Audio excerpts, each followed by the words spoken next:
Good morning, everybody. I'm Deborah Byrne from DBpsychology Services, known across social media as DBpsychology.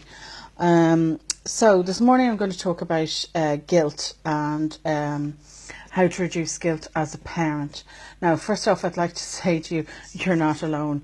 Having some sort of guilt or fear or worry about your children is perfectly natural, and it just shows how much we love our children. Absolutely. We idolize them, and we would do anything for them, absolutely anything. If you're not feeling anything like that, then you probably will need to come and talk to somebody like me. Now, the other thing I would like to say is when, guilt or worry or fears become obsessional, become too much to handle, become part of overthinking, I would also recommend that you would actually come and talk to somebody like me. It's perfectly natural to have a small amount or a certain amount of guilt. It's not normal that the guilt would interfere in the your day-to-day life. The other point I would like to make there with regards to that is if you have guilt and perhaps also experiencing anxiety, depression, things like that, I would pop along and see your GP. And if you've recently had a child in the last couple of months, then I would, and your thinking is becoming a bit obsessional and you have anxiety and you think you might have depression, you could in fact have postnatal depression, and that I would just like to highlight can happen to mum or dad. So just be aware of that it could be a possibility, and to pop along and see your GP. Now, in saying that, going back to the normal guilt we will all have as a parent, may I say, as a grandparent myself, your guilt and your fears and your worries are added to when you become a grandparent. You worry about your daughter-in-law or your son-in-law, or you then worry about your grandchildren, and that's perfectly normal. We they're family members, so we will worry about them. So in saying all that, you're not alone. The other thing I would say to you is that once you realize that you are setting healthy boundaries, so I would check out the blog on healthy boundaries, and I would check in and make sure that you are setting healthy boundaries for yourself and for any relationships you have. Other people will always have an opinion on how you raise your kids. Fact of life. You can deal with it in a couple of ways. Once you are setting your healthy boundaries, you should be able to deal with it fairly okay.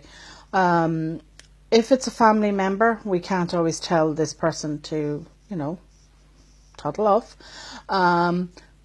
We may have to sit and listen to some of the criticism that is put forward. But if you get skilled at it, you can use what's called deflection.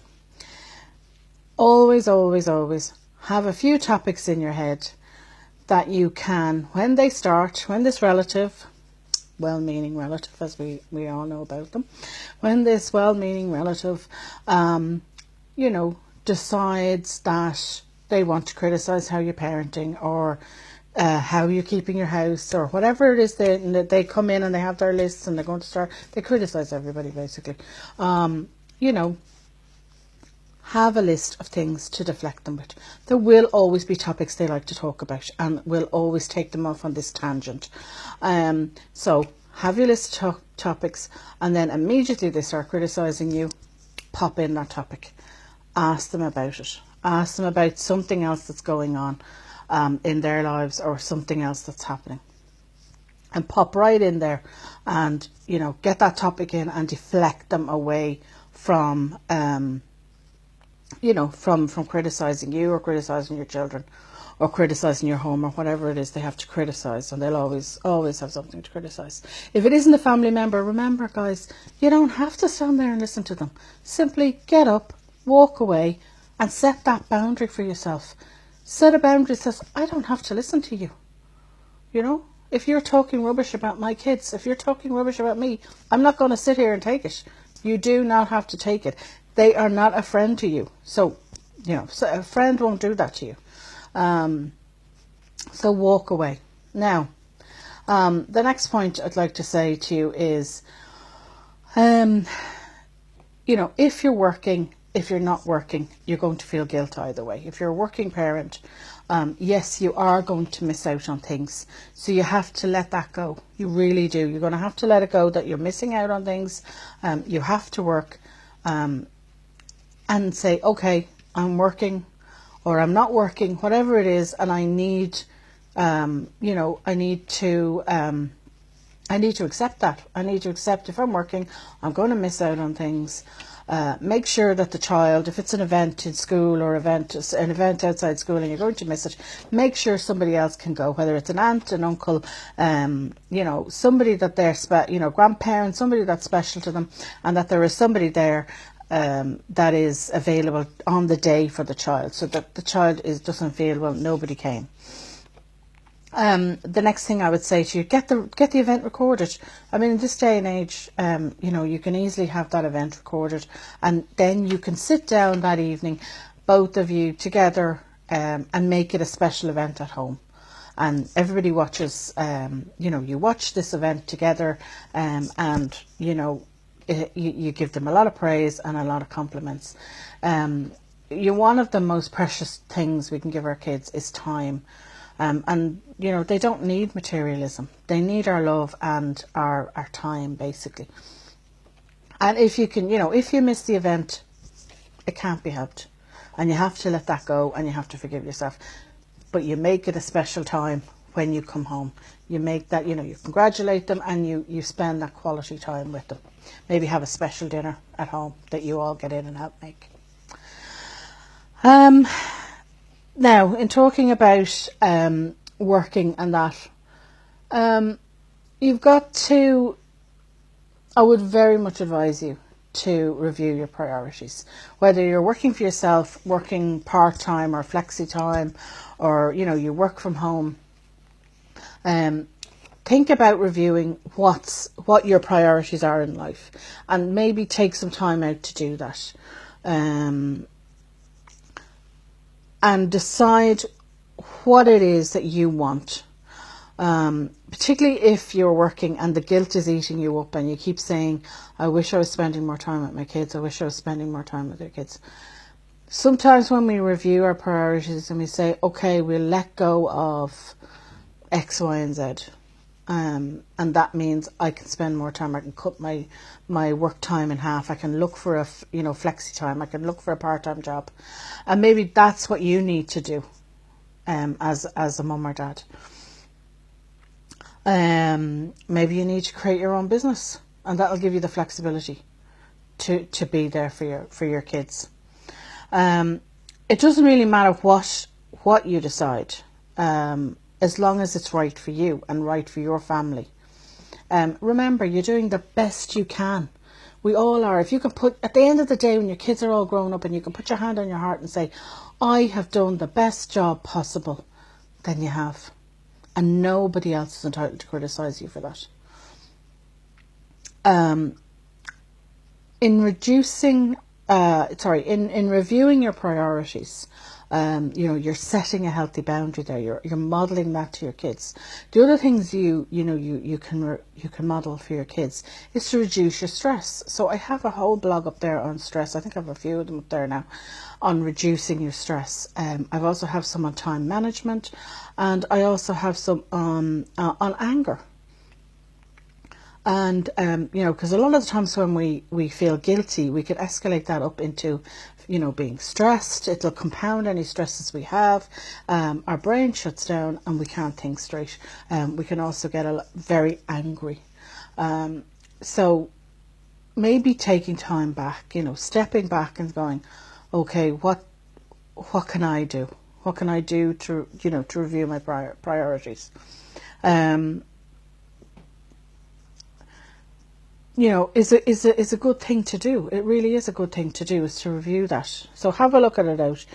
The other thing I'd like to raise is about social media. Social media, in particular, the media has been doing it for a long time, but social media now produces a huge amount of guilt on parents. How you should be parenting. You know, you're looking at all these fabulous pictures of how this person has lost all this weight once they had their baby like 2 days ago and they're now back to size 0. It ain't happening, guys. That's, you know, it's not happening. It's not reality. Their house is always perfect. Not happening. Okay? People will only put up on social media what they want you to see. Nobody's life, and I don't care how much money they are or who they are, nobody's life is perfect. Nobody walks around guilt-free, unless you're probably a psychopath. And, you know, so let all that go. You have to let it go. If it is causing you to have huge amounts of guilt, to look at all these pictures, get off Facebook, get off Twitter, get off wherever you're seeing these pictures. Do an unplug day, or limit your time on social media to, you know, to 1 hour or half an hour. And you're going to have to be very strict with yourself and set that boundary and say, okay, this is upsetting me, so I'm not going to look at it. And it can be very, very, very addictive to look at all these pictures and read all these, you know, stories about celebrities having these fabulous lives. Remember, guys, these celebrities have people who do their makeup, their hair, clean their houses, look after their kids. It's not reality. They're not the one person show that you probably are, or, you know, or a couple trying to do everything they can and the best they can.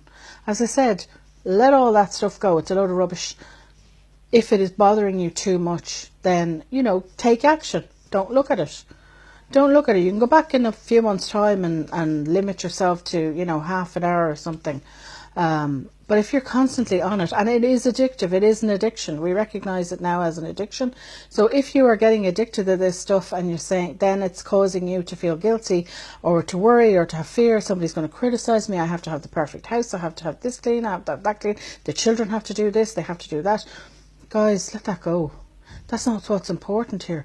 What's important here is your connection with your child. As I said, all they want is your time and your love. They don't need materialism. Okay, they don't need to do an activity every day after school. They do not need to have A grades all the time. They just need to be kids. Give them that time to be kids. There's plenty of time in the future when they'll be expected to have a certain, you know, expectations on them. Now, in terms of special needs, I said in the blog that I wouldn't be talking about special needs. I'm going to do a specific blog about special needs and parenting special needs. But the only things I would say very quickly is, if you're a parent like I was of disabled children, do join the national organisation, do join a support group. You will find great support. I found it the best thing ever. To talk to other parents of, you know, that had the same disability. My children had the same disability as theirs. So do, you know, join that organisation and look, even online, even join an online forum for the group. There's usually, if there's not a local support group, there's usually an online forum. So do join it. You will find wonderful support there. So I'm going to finish up on that. I hope it's been helpful. Do check out the blog because there's a lot of stuff there. You'll find a lot of, you know, a list. There's a whole list. I think there's about 20 things that normal parents will say. You know, that I wasn't there enough, or at the end of the day, people will have very typical things that they will feel guilty about. And they, you know, they have to learn to not forget, you know, not to feel guilty and to forgive themselves and say, as I said, put the hand on the heart and say, I did my best. And that's all anybody can ask of you. So I will leave it there, and I will hope to talk to you all again next week. And goodbye.